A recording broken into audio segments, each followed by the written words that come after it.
kita untuk beribadah kepada Tuhan. Bapak Ibu Saudara, saya undang untuk berdiri. Nah, angkat pujiannya mengatakan mujizat itu nyata, tak terbatas kuasa-Mu Tuhan.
berdaya. Tak berdaya, kuasa-Mu yang sempurna. Ketika ku percaya, mujizat itu nyata. Bukan karena kekuatan, namun Roh-Mu ya Tuhan. Ketika ku berdoa, mujizat itu nyata. Ketika ku berdoa, doa pembukaan diantar oleh saudari Isabel Pinang. Nyata ketika ku berdoa. Ketika ku berdoa, mujizat itu nyata.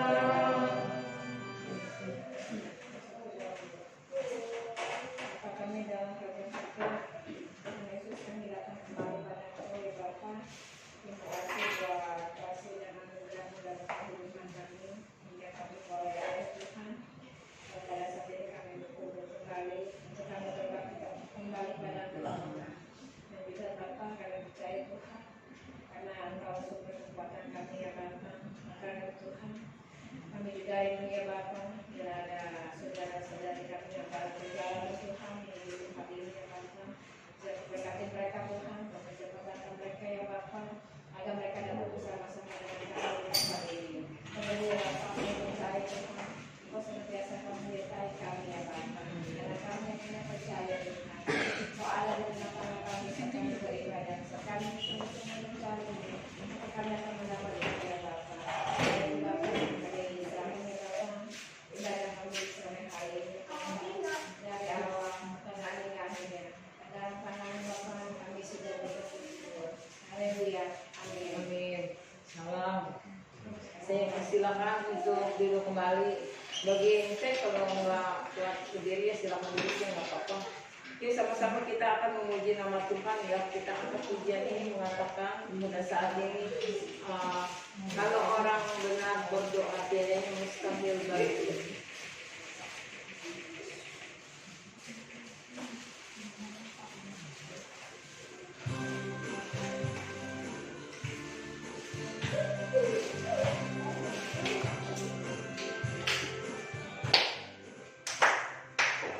Orang benar berdoa, tiada mustahil bagi Dia.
saudara kita sudah memuji nama Tuhan. Pujian tadi mengatakan kalau orang benar berdoa segala sesuatu, kalau kita sakit, kalau kita berdoa Tuhan pasti campur tangan penyakit kita akan disembuhkan ya saudara. Kalau kita mau pergi kerja, mau pergi main, kita kemana kita harus berdoa ya. Tuhan kalau kita berdoa Tuhan selalu menyertai di dalam perjalanan kita ya. Kita sampai dengan selamat. Itulah gunanya berdoa. Mari sama-sama ya saudara kita angkat pujian kita kembali yang mengatakan Tuhan menetapkan langkah-langkah orang. Saya minta untuk bangkit berdiri ya bagi yang muda-muda aja. Kalian cek dulu aja nggak apa-apa cek. Cek ke semua. Cek pengen berdoa. Oh ya udah. Kita harus semangat yang menjadi Tuhan menetapkan langkah-langkah orang. Ayo, Vino yang apa yang ganteng?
Kita sudah memuji Tuhan, kita sudah memuliakan nama Tuhan di sore hari ini.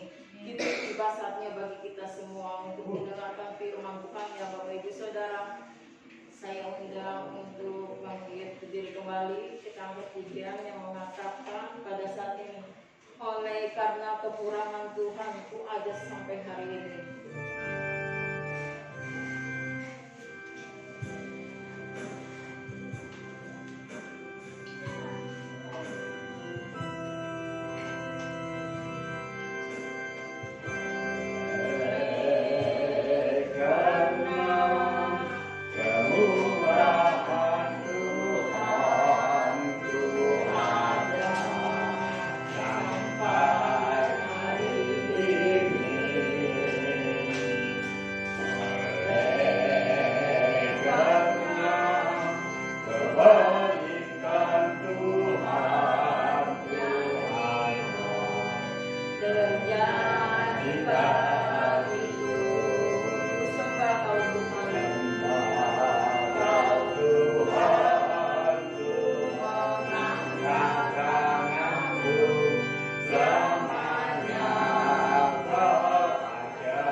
Shalom.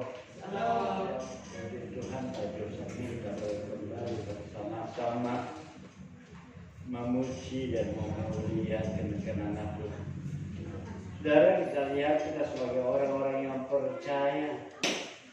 Sekali peristiwa Tuhan memberikan perumpamaan tentang seorang pekerja, di mana seorang pekerja ini kalau dia ketahuan telah melakukan korupsi sedemikian rupa, sehingga akhirnya majikannya bilang bahwa kau bekerja hanya jangka beberapa waktu lagi. Suatu mari perbaiki segala kau punya catatan, laporan-laporan yang telah kamu lakukan ke dalam segala pekerjaanmu. Karena Tuhan melihat ada sesuatu kejanggalan terjadi. Tetapi akhirnya karyawan ini dia datang kepada seorang yang punya hutang kepada dia. Dia bilang, berapa kau punya hutang? Aku punya hutang 100 tempayan minyak. Baik dulu, tulis 50 tempayan minyak.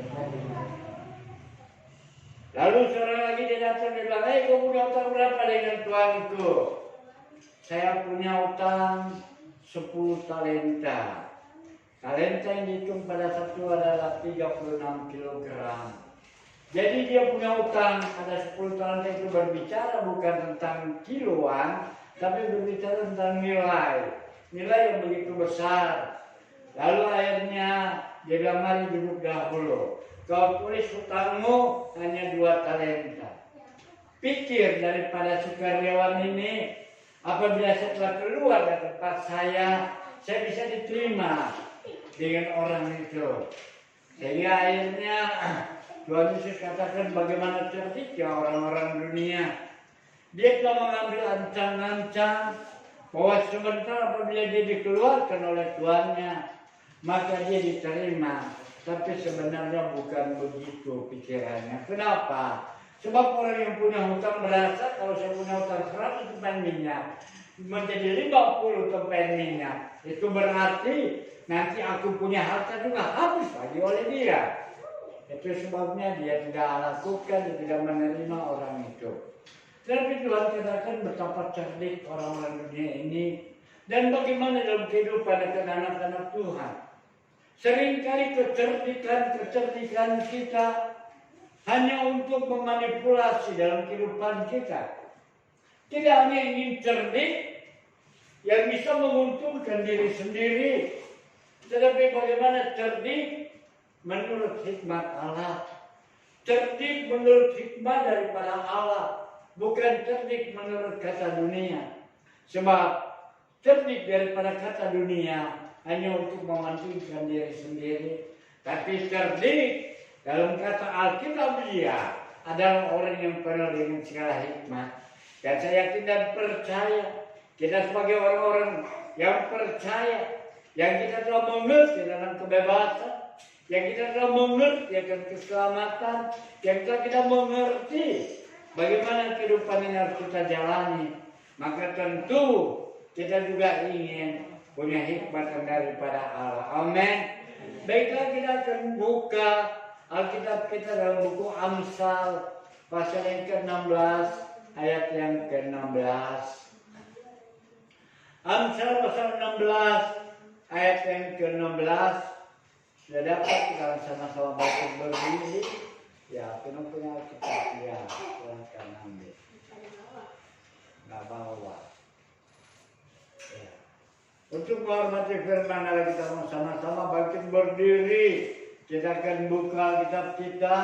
Kalau masuk dalam aplikasi ya, tentu kita akan ambil dari dalam terjemahan baru. Sebab memang dalam aplikasi ada 4 terjemahan. Ada terjemahan baru, ada terjemahan lama, bahasa sehari-hari dan bahasa Indonesia masa kini. Tapi yang seringkali kita pergunakan dalam gereja adalah terjemahan baru. Kita akan membaca bersama-sama 3 dalam Amsal pasal 16 ayat yang ke-16. 3, 2, 1. Memperoleh hikmat sungguh jauh melebihi memperoleh emas, dan mendapat pengertian jauh lebih berharga daripada mendapat perak. Sekali lagi, memperoleh hikmat sungguh jauh melebihi memperoleh emas, dan mendapat pengertian jauh lebih berharga daripada mendapat perak. Terima kasih, silakan duduk. Saudara yang kekasih dalam nama Tuhan, kita melihat bagaimana waktu Salomo menjadi raja, dia adalah raja ketiga di dalam kerajaan Israel. Sebelum itu orang Israel tidak mempunyai raja. Sampai akhirnya mereka ditindas, mereka ditawan, dibawa ke Mesir. Sebenarnya tidak ditawan, maaf. Setelah zaman Yerobeam, baru mereka ditawan di Babel. Tetapi mereka pergi ke Mesir sebab Yusuf menjadi raja muda. Yusuf menjadi kepala bulu di negeri Mesir. Itu sebabnya waktu kelaparan melanda seluruh padang gurun, termasuk juga ayahnya yang kelaparan. Tetapi karena Yusuf melihat dari bahasanya, dia tahu kalau dia adalah saudaranya. Tetapi Yusuf penuh hikmat, sehingga supaya jangan sampai ketahuan dengan orang Mesir bahwa ini adalah saudaranya, mereka pakai bahasa Mesir dan penterjemah ada. Sehingga akhirnya dengan segala hikmatnya dia boleh tinggal di Mesir sampai 400 tahun, 430 tahun, sehingga mereka begitu menjadi banyak beranak pinak, menjadi lebih dari 2 juta orang. Tetapi mereka belum punya raja, mereka belum punya pimpinan. Sampai ini mereka sudah tinggal di Israel.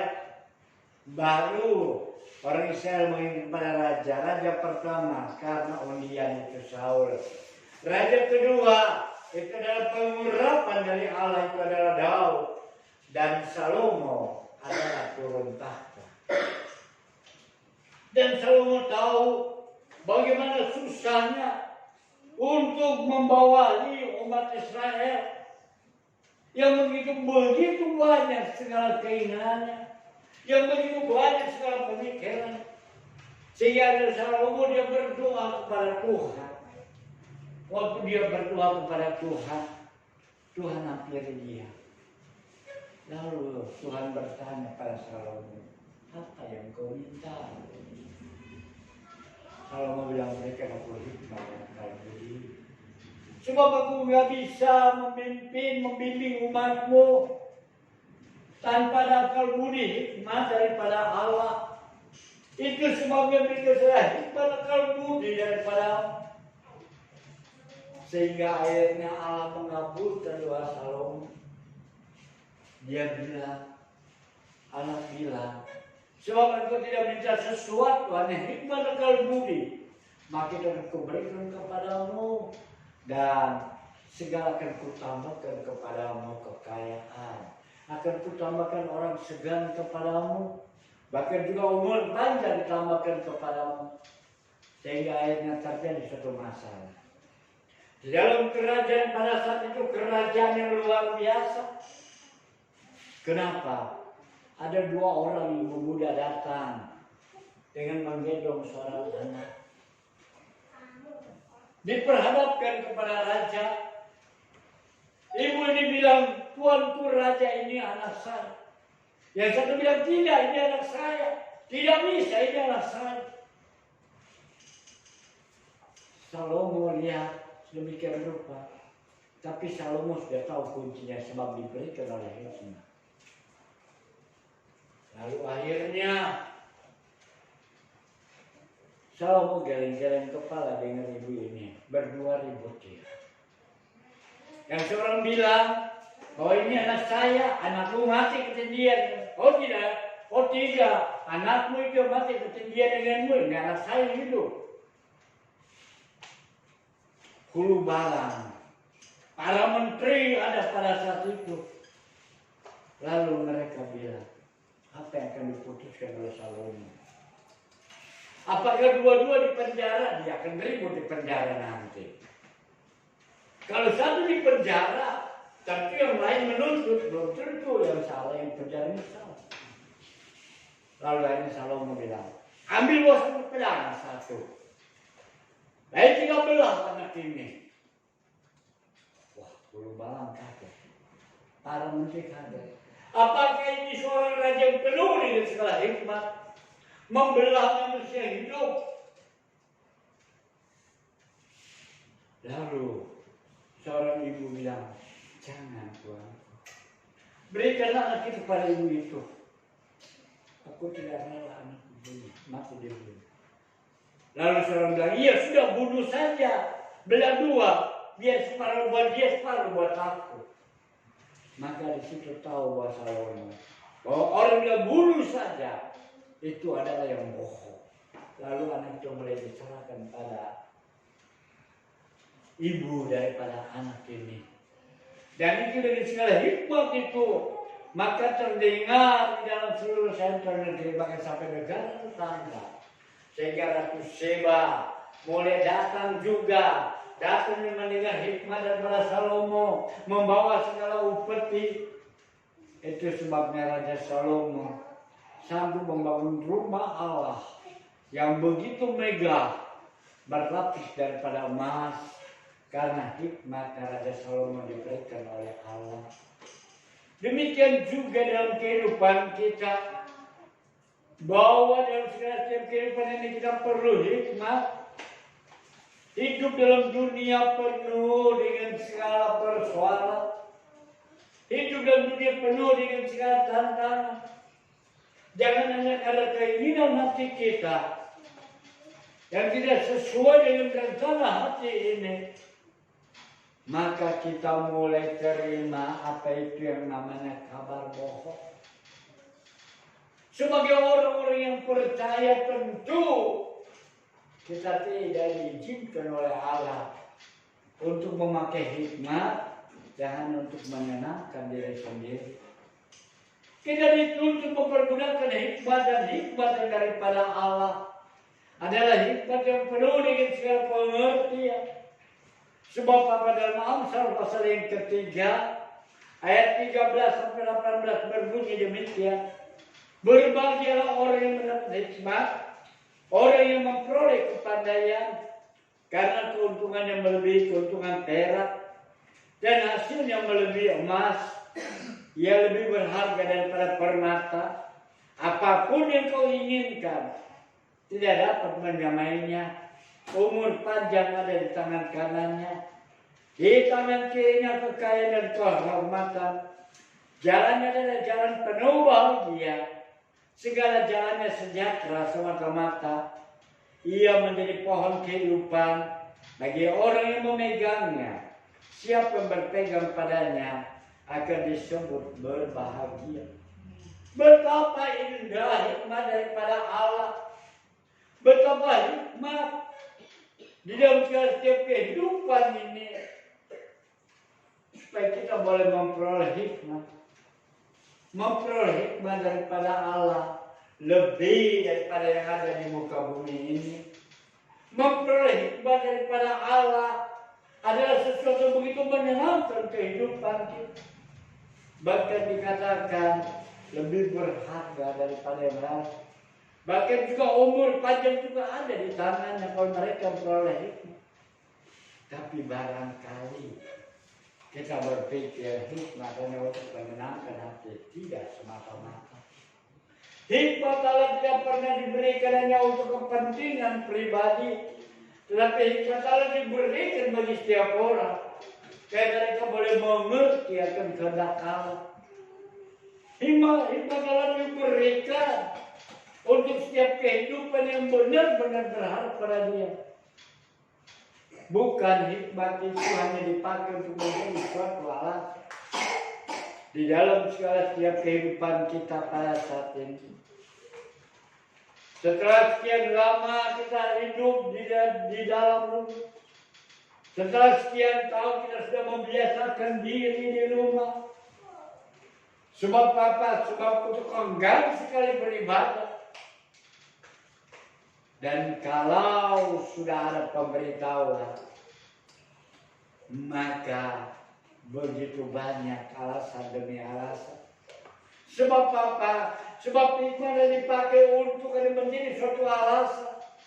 Dan kita tahu bahwa hikmah seperti itu adalah hanya untuk menenangkan diri sendiri, tidak sesuai dengan firman Tuhan. Dalam Amsal pasal yang pertama ayat yang ke-7 di situ berkata, takut akan Tuhan adalah permulaan pengetahuan, tetapi orang bodoh menghina hikmat dan didikan. Bahkan dalam bahasa Indonesia masa kini berkata, untuk memperoleh ilmu sejati, pertama-tama orang harus mempunyai rasa hormat dan takut kepada Tuhan. Bahwa hormat yang sejati, ilmu yang sejati, hikmat Allah, pertama-tama orang harus mempunyai rasa hormat dan takut kepada Tuhan. Saat kita punya takut kepada Tuhan, saat kita hormat kepada Tuhan, maka tentu kita akan menjauhkan segala larangan-larangan daripada Allah. Ada 10 hukum Taurat. Hukum yang pertama, jangan ada padamu Allah lain. Hukum yang kedua, jangan sujud dan menyembah atau membuat patung bagi. Hukum yang ketiga itu berbicara, yaitu menghargai selalu. Tetapi hukum yang keempat, kuduskan makan hari Sabat. Hukum yang kelima, jangan membunuh. Jadi hukum yang kelima sampai hukum yang ke-10 itu 6 hukum berbicara kepada hukum manusia. Karena angka 6 adalah angka manusia. Tapi bagaimana dengan kehidupan kita pada zaman saat ini? Orang yang begitu rindu akan firman Allah, orang yang begitu rindu senantiasa mencari kebenaran Allah, kadang-kala dia abaikan segala kepentingan di rumah, rindu untuk memuji. Kita melihat Pak Petrus sekian lama, bukan karena dorongan seorang pendeta, bukan dorongan daripada anak-anak Tuhan, supaya dia bisa datang beribadah, tapi ada suatu kerinduan, suatu kesempatan dia datang, meskipun dalam keadaan sakit kakinya, sebab dia tahu di saat kita boleh memuji Allah dan tidak hadiran daripada Allah, kita memperoleh kekuatan. Saat kita ada memuji kepada Allah, kita diberikan kemampuan. Sebab apa? Sebab hanya saat dia datang kepada Allah, maka dia akan menyenangkan hati Tuhan, penuh sukacita dalam kehidupannya. Dan demikian sebagai orang-orang yang percaya, untuk memperoleh ilmu sejati, orang harus ada rasa hormat dan takut kepada Tuhan. Bukan karena segan, tetapi ada suatu komitmen.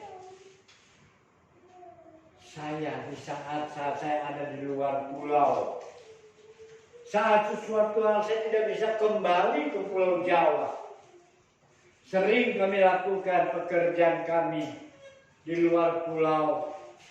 Tapi kalau sudah mulai Sabtu, kami tidak dapat tiket pesawat, maka kami memohon pada Syom atau Syom untuk dapat layanan di tempat ini. Lalu di sana bagaimana? Tempat kami ada di sana. Apa kami cukup ada di tempat pekerjaan? Cukup kami 1 hari di situ tempat pekerjaan? Betul, kamu jawab ada. Tetapi hati ini selalu rindu kepada Tuhan. Amin.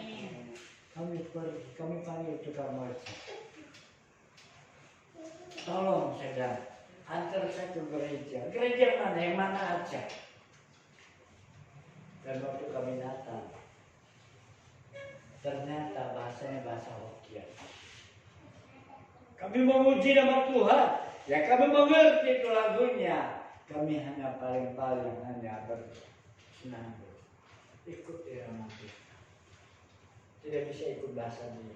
Saat kami dengar firman Tuhan, ada Alkitab. Sebab apa? Sebab saat kita datang kepada Tuhan, Dia yang mengerti bahasa kita. Amin. Itu sebabnya saya datang pada suatu gereja manapun saya nggak merasa asing. Sebab apa? Sebab memang saya tahu bahwa di dalam rumah Tuhan ada persaudaraan yang kuat. Di dalam rumah Tuhan ada kasih Allah yang luar biasa. Cucu nggak peduli kami ke gereja mana. Ke tempat orang Buddhis kami bisa beribadah. Ke tempat orang Aceh kami juga bisa beribadah. Dimanapun kami berada. Tapi coba, kalau sudah masuk ke gereja-gereja terpencil di daerah Pulau Jawa, wah saudara kita akan diasingkan. Terlebih barangkali karena kulit saya hampir seperti masak dengan sawo barangkali. Jadi pada saat saya datang ke situ, anak-anak kecil, wong Cino ke gereja. Mereka bingung, kenapa orang Cina ke gereja? Sebab memang kita tahu abad ke-14 pemerintahan Penanggal sudah mulai sampai ke Pulau Jawa melalui Banten. Dan di abad ke-14 itu yang generasi penerusnya sekarang ada di Sukabumi. Kami juga punya rekan-rekan, kami punya ada alumnus. Jadi pada saat kami bertemu di dalam persatuan LPPBS, Lembaga Pemahaman Penerapan Budaya Sunda, kami bertemu di daerah Cipatat. Maka mereka boleh bercerita bahwa generasi pertama percakapan Tuhan mulai dari sana, lalu masuk ke Gila. Dan itu sebabnya pendidikan di sana lebih banyak dari Katolik. Sebab orang Katolik yang menyebar pendidikan. Jadi nggak usah heran pemberitaan itu.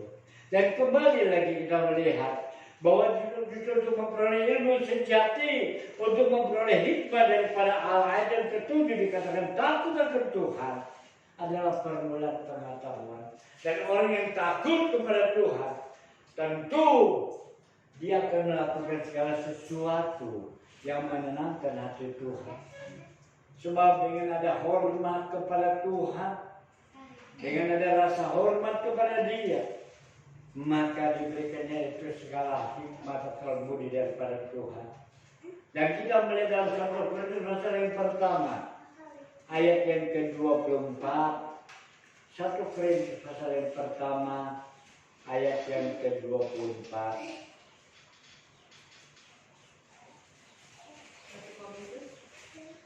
Ya, 1 Korintus pasal pertama, ayat yang ke-24, bahwa hikmat Allah itu adalah kekuatan Allah. 1 Korintus pasal yang pertama ke-24 berbunyi sebagai berikut. Tetapi untuk mereka yang dipanggil, baik orang Yahudi maupun orang bukan Yahudi, Kristus adalah kekuatan Allah dan hikmat Allah.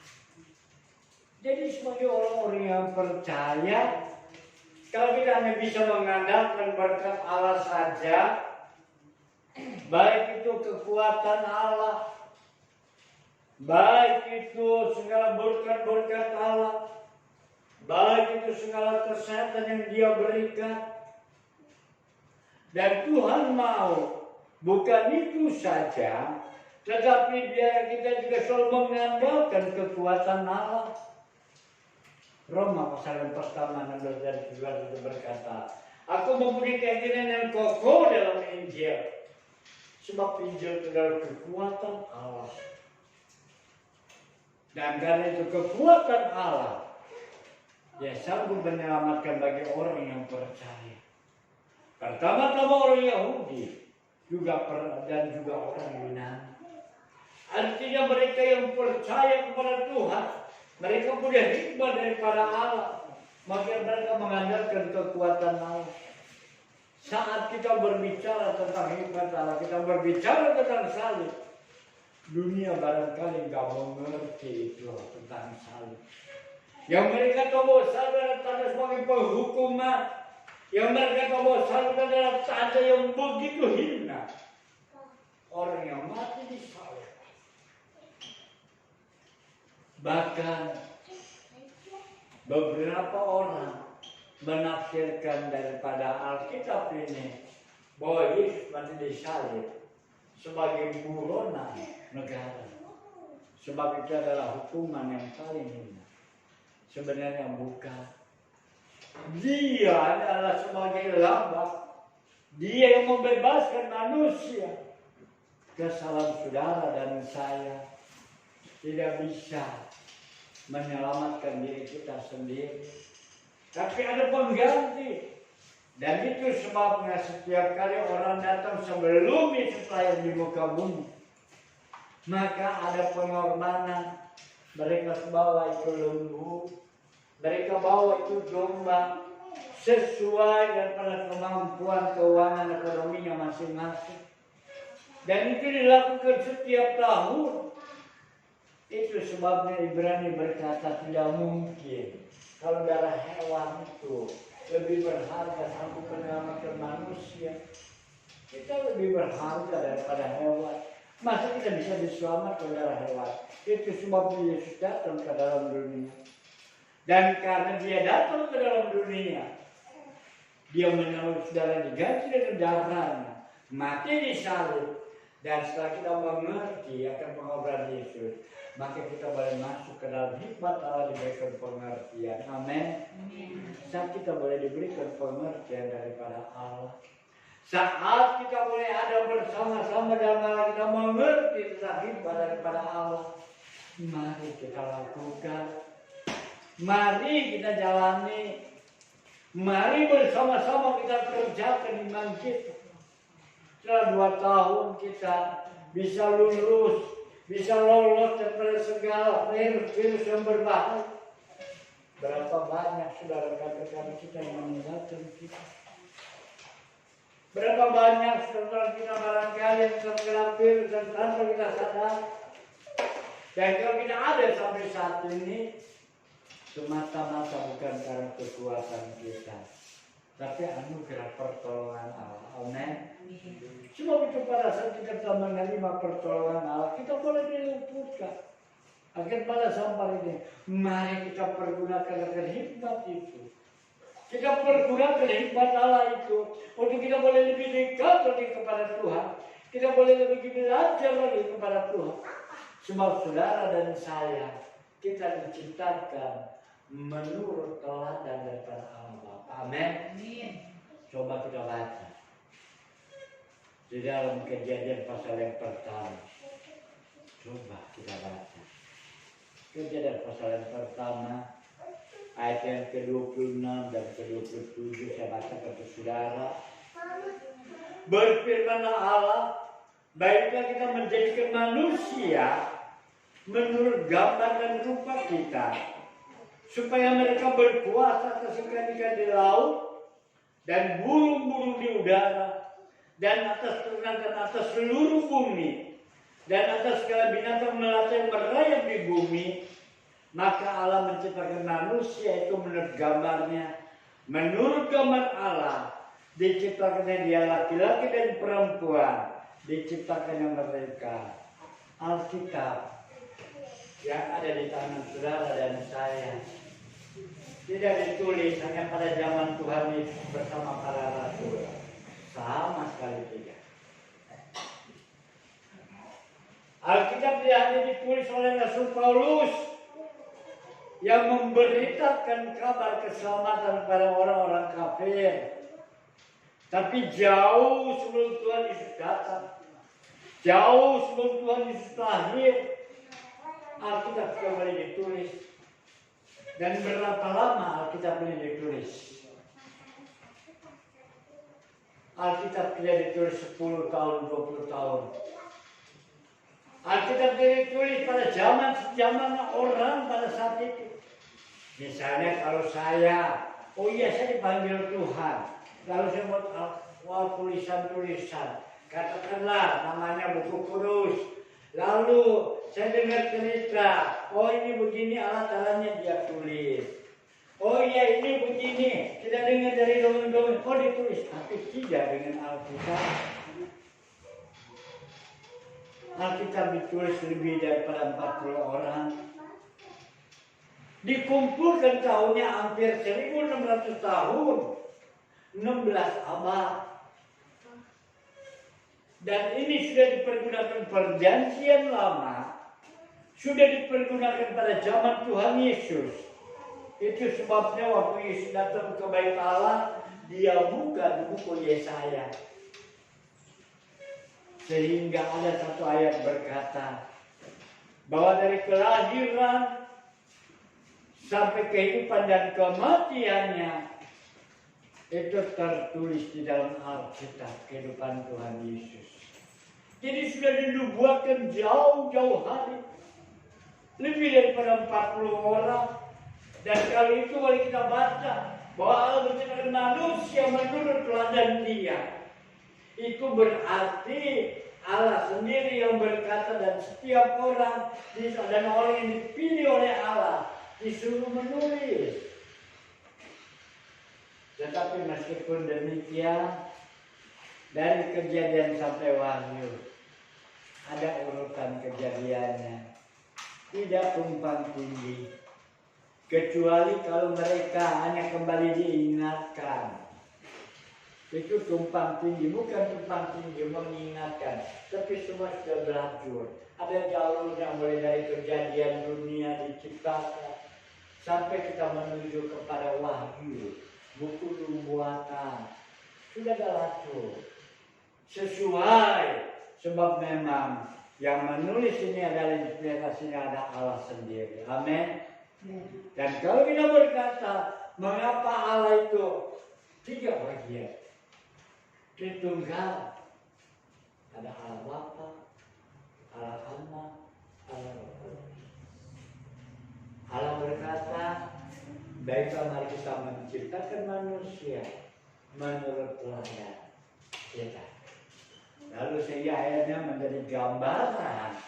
Sebab ayat yang ke-27 di situ dikatakan, kembali coba baca dalam Kejadian pasal yang pertama.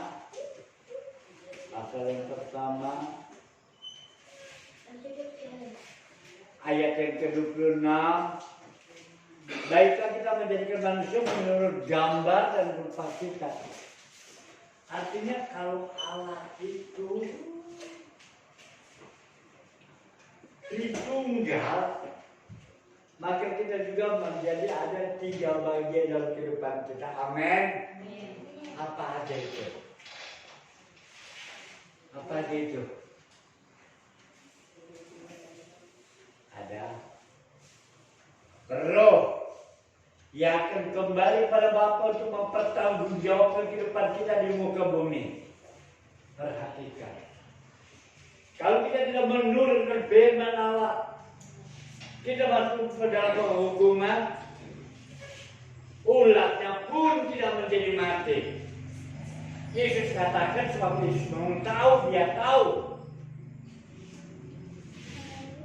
Ulatnya tidak akan menjadi mati. Itu disebut kematian kedua, penisahan terjadi. Tubuh hancur kembali menjadi tanah. Jiwa adalah darah menjadi kering. Itu sebabnya setiap orang yang percaya dilarang memakan darah. Darah adalah jiwa. Aku akan menuntut balas kepada darah.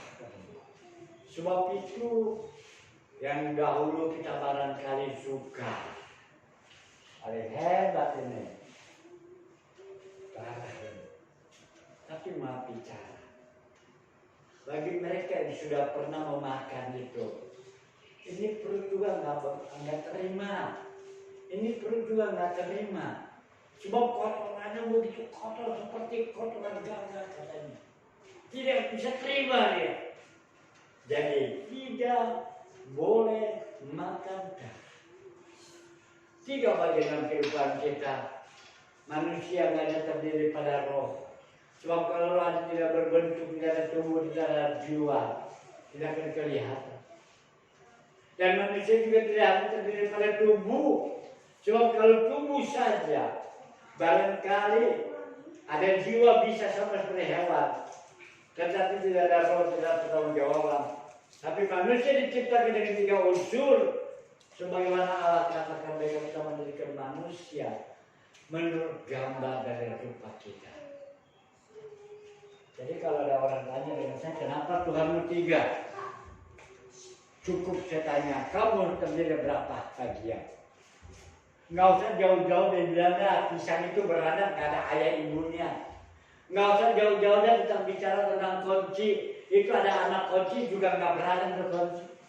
Tunjuk dengan diri sendiri, berapa bagian tubuh kita, bisa nggak bisa? Mereka ada begitu, mereka nggak bisa jauh-jauh, nggak bisa tentang lagi tentang alam Bapa, alam Tuhan. Jadi saudara, kita adalah manusia ciptaan Tuhan yang begitu istimewa. Amin. Dia mau berkotor-kotor. Dia barangkali dengan begitu mudah dia cukup dia berkata jadi manusia. Bulan dia ciptakan hanya dengan perkataan.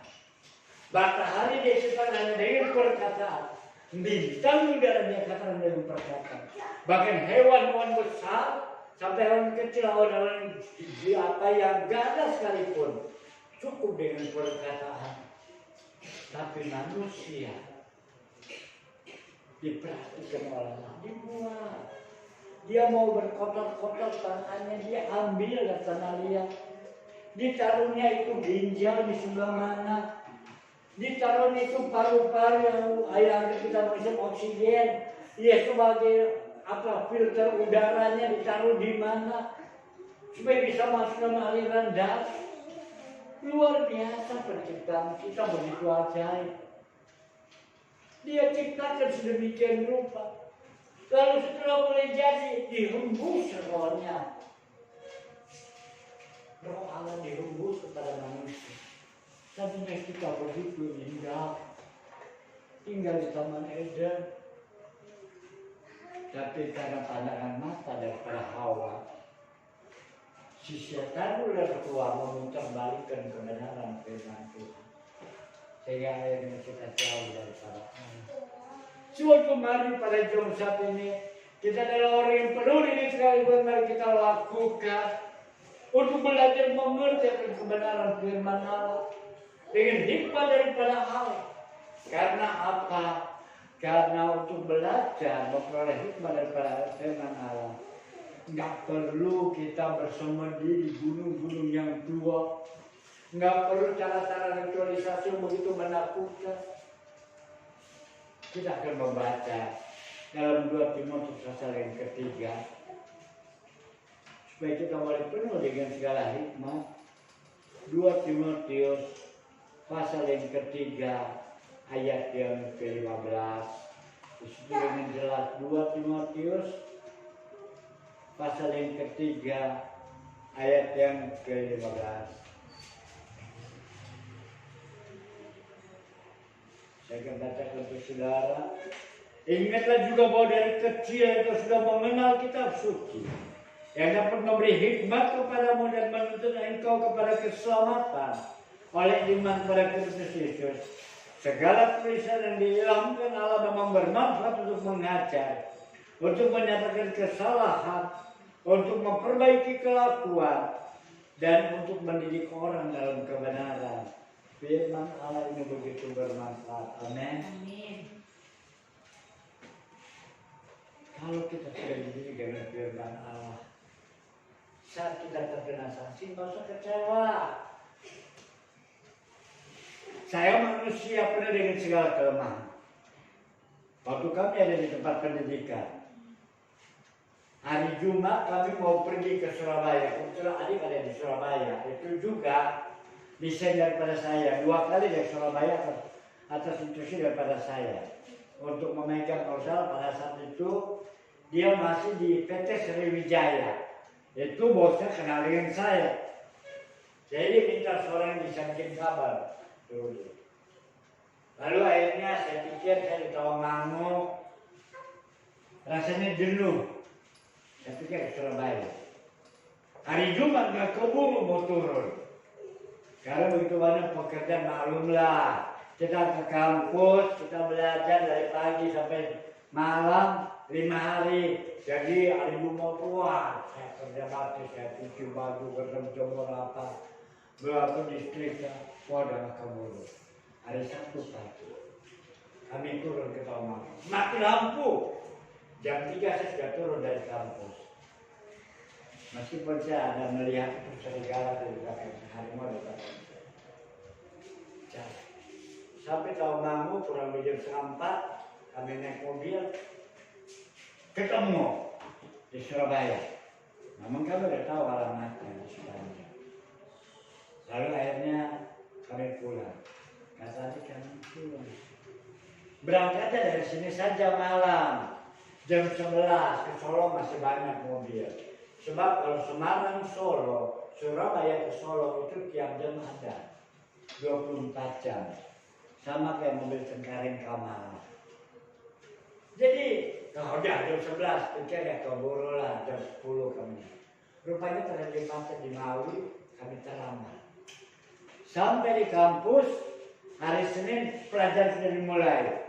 7:30 kami tiba di sana. Sehingga akhirnya direktur atau Walker, Markus Eva, kena sanksi. Kecewa. Oh enggak. Menangis saya kena sanksi. Tidak. Saya bukan daripada keluarga militer. Tetapi soal aturan itu kami pegang teguh. Karena pendidikan orang tua begitu. Udah akhirnya kami yang kerja bakti. Wah di Kebunda kami nyangkut bersini. Sampai kepala selama kami Pak Sanimun, dia dari Brimob Serang. Dia datang ke sini. Dia tahu kalau orang kena hukum itu puasa, jam 3 baru bisa makan. Jam 12 dia kasih, kalau makan jam 1. Terima kasih. Saya jalani itu sedemikian rupa. Sebab saya tahu, ini karena kesalahan dan kelalaian saya. Demikian juga kita di dalam Tuhan. Amin. Bisa kita kena sanksi daripada Allah, jangan kita kecewa. Jangan kita marah-marah kepada Tuhan. Jangan kita mogok kepada Tuhan. Selalu melakukan aksi-aksi yang tidak menyenangkan hati Tuhan. Tapi mari kita belajar dari hikmatnya. Kenapa sampai begini? Kenapa sampai begini? Dan firman Allah berkata bahwa Allah mengasihi orang yang dikasihnya akan dihajarnya. Kalau tidak dihajar nanti akan jauh. Itu dihajar. Jadi sebab itu mari bisa kita masuk ke suatu kendal kehidupan kita, belajar dengan firman Tuhan. Sebab firman Tuhan ini dengan jelas dikatakan bahwa segala tulisan yang diilhamkan Allah namun bermanfaat untuk mengajar, untuk menyatakan kesalahan, untuk memperbaiki kelakuan, dan untuk mendidik orang dalam kebenaran. Jadi di saat kita menerima itu, Tuhan punya rencana yang indah. Dan saya yakin dan percaya, Saudara dan saya, orang yang dikasih pada Tuhan, maka adalah orang yang mengerti segala hikmat Allah. Sebab saudara dan saya diberikan segala hikmat daripada Tuhan. Sebab itu dalam firman itu segala persoalan, firman itu segala apapun juga, kita tahu semata-mata itu karena kekuatan Tuhan yang memampukan kita untuk hidup dalam pengiringan kepada Allah. Amin. Bukan dengan kekuatanku ku dapat jalani hidupku tanpa Tuhan yang di sampingku.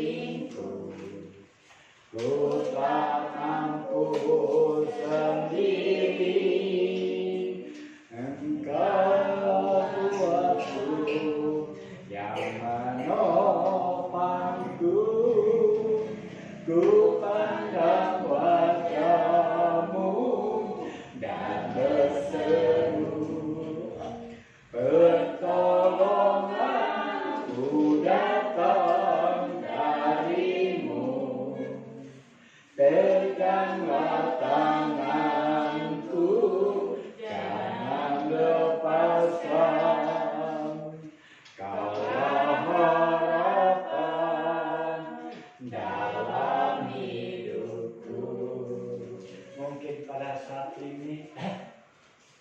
kehidupan kita seakan-akan dalam keadaan yang tidak dapat terkontrol. Baik mungkin keadaan kekuatan kita, atau juga mungkin keadaan ekonomi kita, pekerjaan kita. Dan sebab itu, mari kita pandang wajah Dia. Kita boleh tingkatkan segala kemampuan kita. Kita boleh kembali kepada Tuhan dengan sungguh-sungguh. Bukan karena satu lain hal kalau kita bisa datang beribadah kepada Tuhan, tapi semata-mata untuk menyenangkan hati Tuhan. Sebab hanya untuk menyenangkan hati Tuhan, kita boleh mendapat kekuatan dan kita dipegang oleh tangan kita. Bukan dengan kekuatanku ku dapat jalani hidupku, tanpa Tuhan yang di sampingku ku tak mampu sendiri. Engkau Tuhanku yang menopangku, ku pandang wajah-Mu dan berseru, pertolonganku datang dari-Mu. Peganglah tanganku, jangan lepaskan. Kaulah harapan dalam hidup berdiri, kepandang wajah-Mu dan berseru, pertolonganku datang dari-Mu. Peganglah tanganku, jangan lepaskan.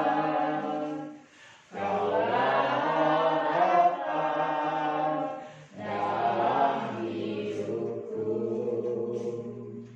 Kaulah harapan dalam hidup. Kaulah harapan. Kaulah harapan dalam hidupku. Haleluya Yesus. Kami agungkan Yesus. Terima kasih Bapa. Allah yang menjadi pembela kami, Allah yang menopang hidup ini Bapa. Terima kasih Yesus. Haleluya, haleluya, haleluya. Terima kasih Bapa. Haleluya Yesus. Terima kasih Bapa. Terima kasih Bapa. Jikalau pada zaman saat ini Bapa, hanya karena kasih anugerah pertolongan daripada Tuhan yang menopang setiap kehidupan kami. Bapa yang surga, kami tahu Bapa dalam kehidupan ini kami perlu hikmat daripada Allah. Kami perlu akal budi daripada Allah. Kami perlu pengetahuan yang benar tentang Allah. Sehingga setiap kehidupan ini Bapa menjadi kehidupan yang semakin berarti. Kehidupan yang boleh semakin terarah segala kebenaran dengan firman-Mu Bapa. Sebab jikalau hikmat daripada Allah adalah hikmat yang memimpin kami pada kebenaran, kalau hikmat daripada Allah memimpin kami juga kepada jalan keselamatan, maka dengan hikmat daripada Allah kami boleh mengerti ya Bapa segala seluruh kehidupan ini Bapa. Hanya Tuhan yang memegang seperti Bapa. Pegang tangan kami ini Bapa dengan Tuhan kuasa kasih anugerah-Mu. Ajar kami Bapa supaya kami boleh mengakui segala kebenaran firman-Mu. Sampai seperti Salomo ya Bapa. Dengan segala hikmat dan kelebihan budinya Bapa. Mereka boleh takut kepada Tuhan. Mari ya Bapa, ajar kami senantiasa supaya kami boleh mengerti segala rencana-Mu Bapa. Sebab hidup ini bukan hanya untuk saat ini saja Bapa, tapi hidup ini juga untuk kami setelah habis masa kontrak kami di muka bumi. Di situ kami boleh melihat segala berkat-berkat Allah. Di situ kami boleh melihat segala hasil dari Allah kami. Dan di situ juga kami melihat Bapa bahwa penyertaan Allah ada dan begitu nyata dalam kehidupan kami. Mari Bapa, ampuni setiap kesalahan kelalaian kami. Ajar kami Bapa boleh lebih semakin dekat kepada-Mu Bapa. Sebab hikmat daripada Allah bukan untuk memuaskan hawa nafsu kami, tapi hikmat daripada Allah adalah untuk mengetahui segala kebenaran kepada Allah.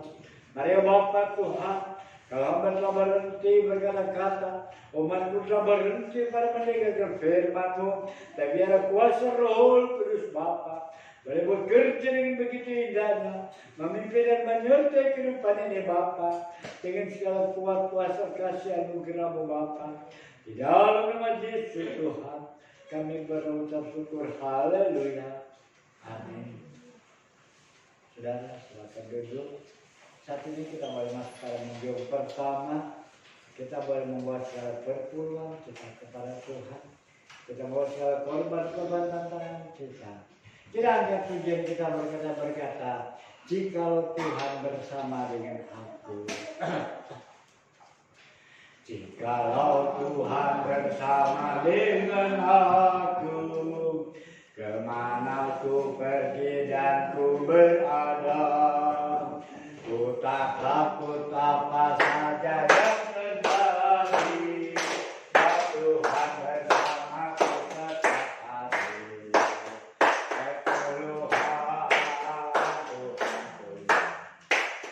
Pertolongan hanya Tuhan yang punya.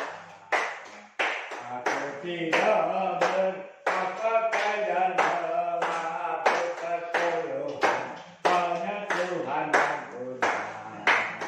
Pertolongan Tuhan punya. Pertolongan hanya Tuhan yang punya. Aku tidak berapa-apa dan mengaku pertolongan hanya Tuhan yang punya. Pertolongan Tuhan punya. Pertolongan hanya Tuhan yang punya.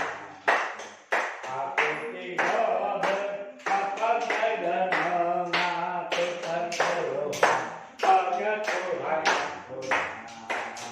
Pertolongan Tuhan punya. Pertolongan hanya Tuhan yang punya. Aku tidak berapa-apa dan mengaku pertolongan hanya Tuhan yang punya. Kita akan ayat di balik kita sama-sama bangkit berdiri. Kita angkat pujian kita, kami naikkan syukur padamu, dan biar sebentar dari Estorena akan tutup dalam doa. Kami naikkan syukur padamu.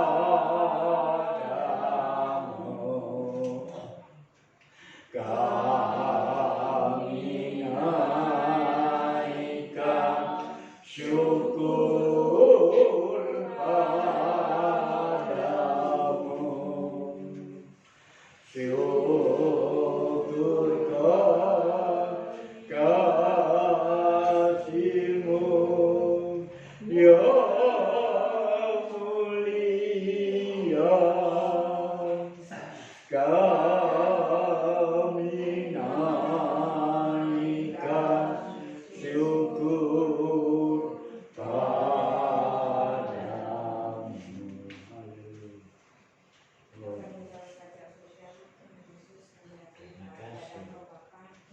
Terima kasih Bapak buat dapat saat ini kami dapat kembali Bapak. Kami tidak membawa kembali Bapak.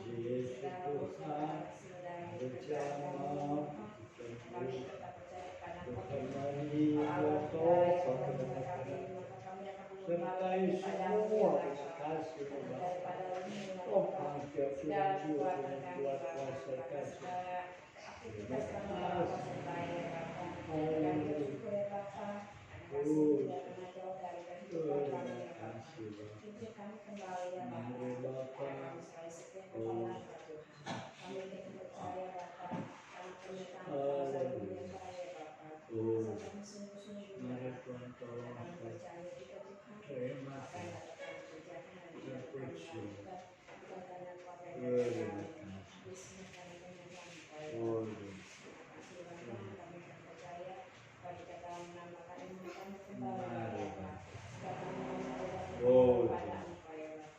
Ya. Terima kasih Tuhan, dan kekuatan dalam kehidupan kami yang kami peroleh dari firman-Mu ya Bapa.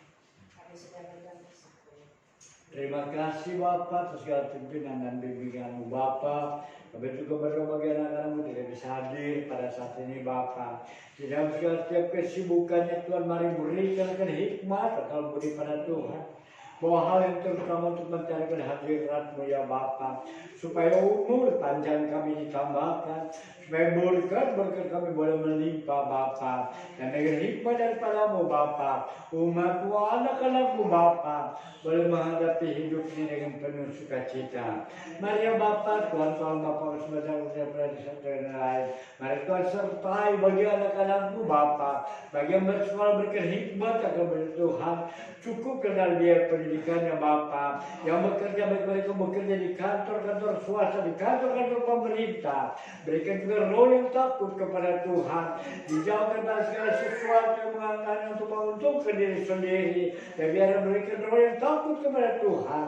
Sehingga di dalam segala setiap pekerjaannya Bapak dapat dipertanggungjawabkan dan dunia melihat bahwa orang berhak pada Allah Bapa. Kami juga berdoa bagi anak-anak Bapak benar pekerjaan mereka Bapak. Mungkin mereka bekerja di ladang, mereka bekerja di kebun.